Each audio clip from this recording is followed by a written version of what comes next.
Hello বন্ধুরা, welcome to only sports Beau. তো এই ভিডিওতে আইএসএল নিয়ে বেশ কিছু আপডেট আছে, তো ভিডিওটি সবাই শেষ অবধি দেখো। আর চ্যানেলে নতুন হয়ে থাকলে চ্যানেলটি সাবস্ক্রাইব করে পাশে থাকা বেল আইকনটিকে অন করে পাশে থাকো। তো ফার্স্ট আপডেট হলো জামশেদপুর এফসিকে নিয়ে। তো জামশেদপুর এফসি একজন বিদেশি প্লেয়ারকে আবার তাদের দলে ফিরিয়ে এনেছে। তার নাম হচ্ছে স্টিফেন এজে।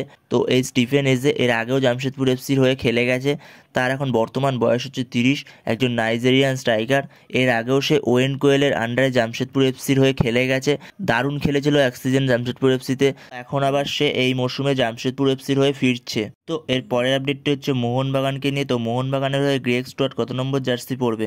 তো দেখো, সম্ভবত গ্রেগ স্টুয়ার্ট হুগো বোমাসের 10 নম্বর জার্সি পরেই খেলতে পারে।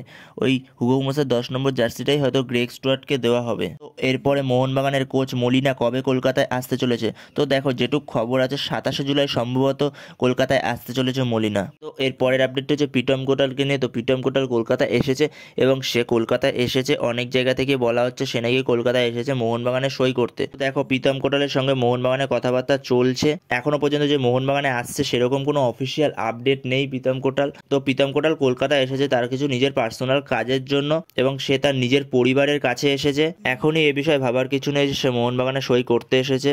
তো বন্ধুরা, এই ভিডিওতে এই পর্যন্তই। তো এই ছোটো ছোটো আপডেটগুলোই ছিল। তো ভিডিওটি ভালো লাগলে অবশ্যই লাইক শেয়ার সাবস্ক্রাইব করতে ভুলো না। তো নেক্সট ভিডিওতে দেখা হচ্ছে, ততক্ষণের জন্য বাই বাই।